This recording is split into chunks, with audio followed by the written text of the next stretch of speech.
I'm Bob Coleman, and we're talking Main Street and the small business lenders who make it grow.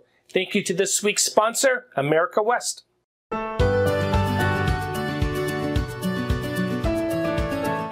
Chuck Evans, President of Capital Growth Solutions and founder of the revised America West Conference in June in Costa Mesa, California. Chuck, why do you want your lenders to bring their staff to your event? Our conference is going to be a little different than the other regional conferences that have been out there that are very, very good. We're going to focus on education. These are going to be 18 classes, 90 minutes each, with 2 or 3 instructors or facilitators in each class. The price points where we're focusing on lenders that are doing maybe 6-7 loans a year or getting into SBA lending, want to build out a department. There's lots of questions that we hear when we talk to these lenders that this kind of information isn't necessarily discussed at some of the other venues like NAGL and the district offices. So we're going to focus on some of the areas that the questions that you have in starting departments are growing from 6 loans to 16 loans a year. And you have the buy-in from SBA. You have a great, absolutely, a lot of peer professional. Yes. So that's great. See you all in June in Costa Mesa. Thank you very much, Bob. See you then.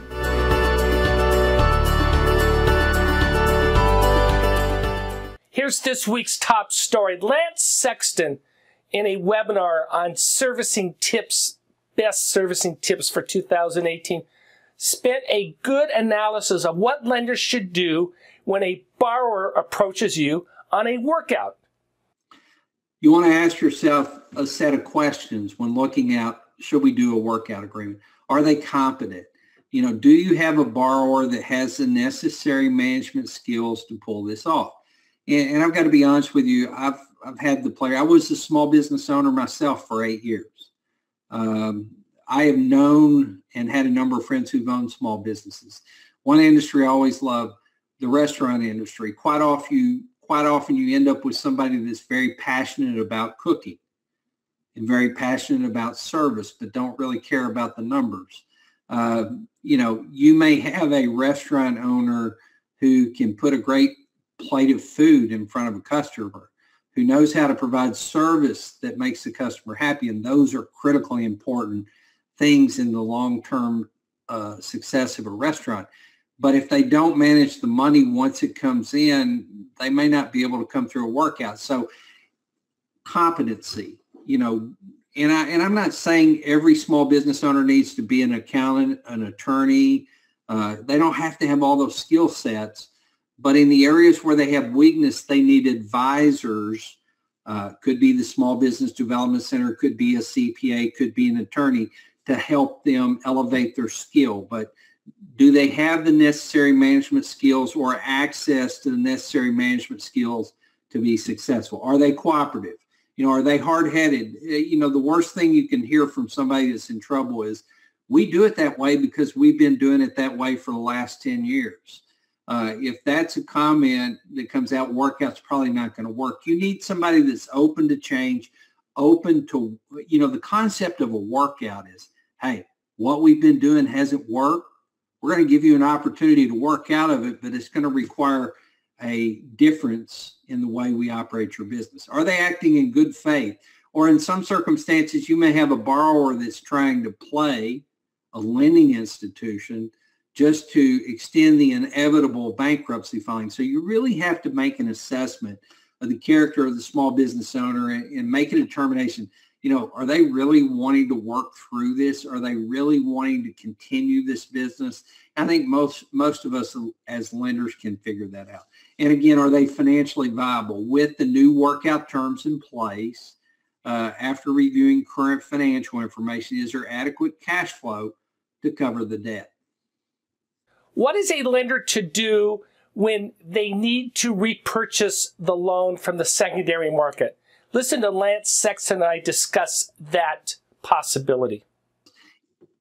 It's important, and I know you all are great SBA lending institutions, but it's important to remember, when you originate and close an SBA loan, you sell it on the secondary market, your requirement to prudently service and liquidate that loan don't go away. You're required to do that. If you don't do it properly, you could end up in the position of getting an invoice from SBA to repay the SBA loan. Now, if you have a loan that's sold in the secondary market, you need to do an extension of maturity. The investor says no, and you want to request an emergency repurchase. What do you need?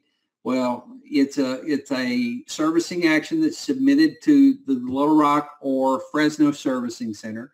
You're going to need to include copies of financial statements on the business and the guarantors, the decline letter or email from the investor on the change, a statement from you as a participant bank that says the proposed change was only for the benefit of the borrower, and certification that the lender will in fact make that servicing change if SBA agrees to the emergency repurchase.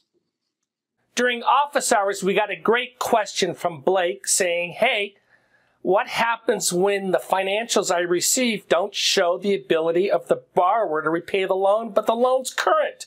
What do we do? Hey, Bob. Lance, we got a couple poll questions on this session. But before we do that, let me go to this. There's a great question I have from Blake. And I don't think we've had this question before, Lance, so I like it. Lance, we have someone who is, they are showing insufficient debt service coverage, but all payments are made on time. Should we put that on non-accrual status? And if so, what considerations should we make with regards to SBA? Should we call the loan? So they're making all payments on time? They're current, but we get the financials and they're showing they're underwater. What do we do? I think you want to document the file with the memorandum that notes you've done financial analysis, and that from the financial analysis, you can't make a determination that they have adequate debt coverage ability, but they are making payments timely. And at this time, you don't want to make demand or call the note or put it on non-accrual.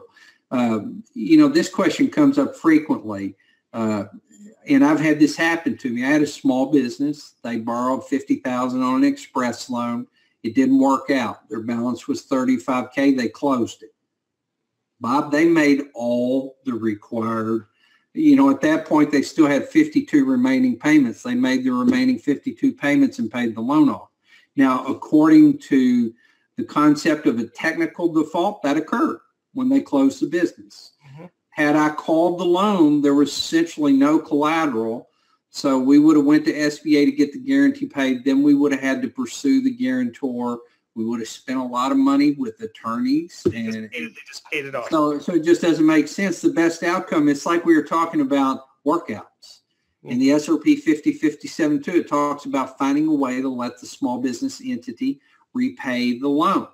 And that's a similar case here. If I've got somebody that's paying as agreed, I'm going to note the file, but I'm not going to call the loan or put it on non-accrual or anything like that. I'm going to let them just keep paying me.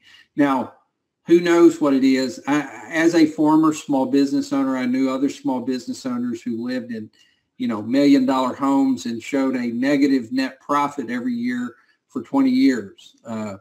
So could be that.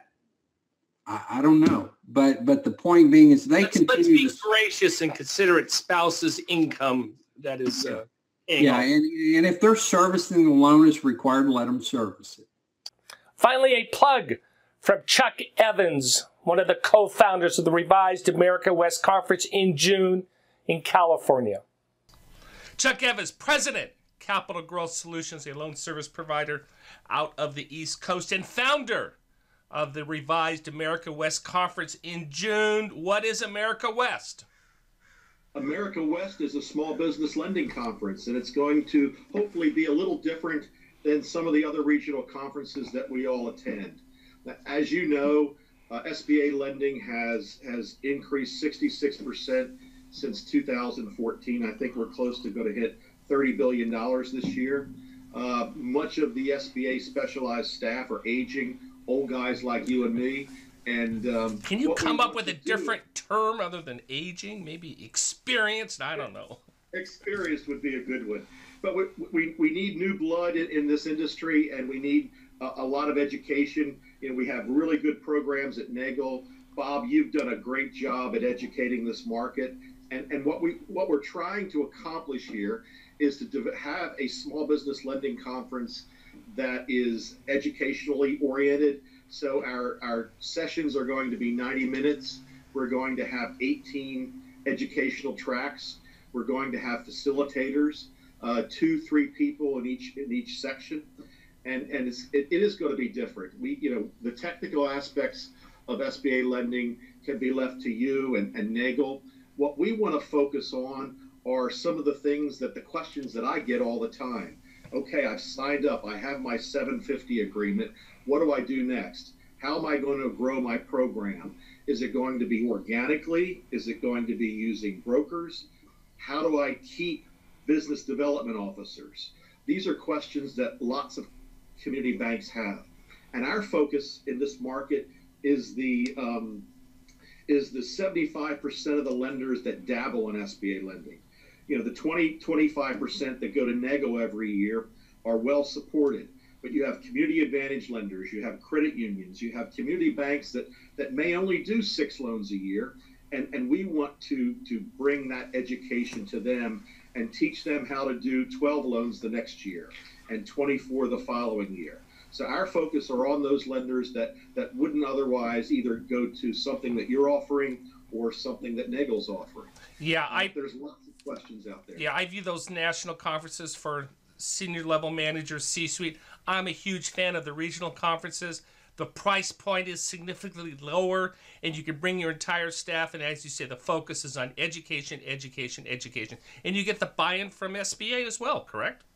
Absolutely. Bill Manger is going to be attending and giving one of the keynote speeches. The price points are $499 if you register before May 1st, and then it goes up to $549. It's at the Hilton in Costa Mesa, California, on June 20th to the 22nd.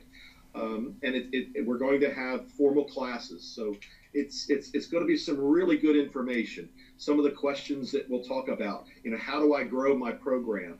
Is franchise lending good for a community bank? These are all things that we're going to cover. America West, but any lender throughout the country can attend, correct? Absolutely. Absolutely. Good.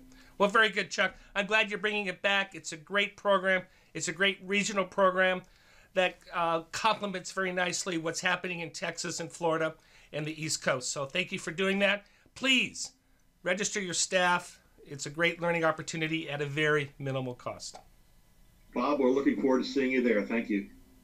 Thank you for joining us for the Coleman Report update and for supporting America's Main Street, one entrepreneur at a time.